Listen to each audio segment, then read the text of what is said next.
மகர ராசிக்கான 2026 குரு பெயர்ச்சி பலன்களை பத்தின ஒரு சுருக்கமான அலசல் இதோ. கடந்த சில வருஷமா சனியோட தாக்கத்தால ஏகப்பட்ட மன உளைச்சலையும் அவமானங்களையும் சந்திச்ச உங்களுக்கு இந்த குரு பெயர்ச்சி, அதாவது வியாழன் கிரகத்தோட இடமாற்றம் எப்படி ஒரு பெரிய விடுதலையும் பாதுகாப்பையும் தரப்போகுதுன்னு இப்ப பார்க்கலாம். முதலாவதாக உங்களோட பாதுகாப்பும் நிதி நிலையும். எங்க நாம அவமானப்பட்டுடுவோமோங்கிற பயம் உங்களுக்குள்ள இருந்தா அதை அப்படியே தூக்கி போடுங்க. ஏன்னா எவ்ளோ சங்கடமான சூழ்நிலை வந்தாலும் கடைசி நிமிஷத்திலேயாவது குரு பகவான் உங்களை கண்டிப்பா காப்பாத்திடுவார். பண வரவு ரொம்பவே சிறப்பா இருக்கும். ஆனா பணம் வந்த உடனே செலவு பண்ணாம சேமிச்சு வைக்கிறது ரொம்பவே முக்கியம்.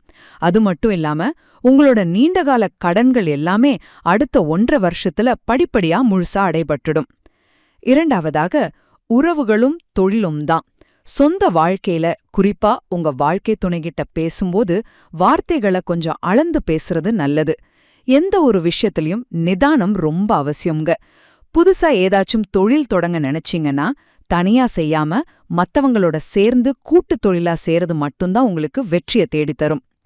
இறுதியாக உங்களுடைய புது முயற்சிகளுக்கான பொற்காலம் இது. மே மாசம் வரைக்கும் கொஞ்சம் சவாலா இருந்தாலும் ஜூன் அப்புறம் அக்டோபர் மாசங்களுக்கு பிறகு உங்களுக்கு ரொம்பவே நல்ல காலம் தொடங்குது.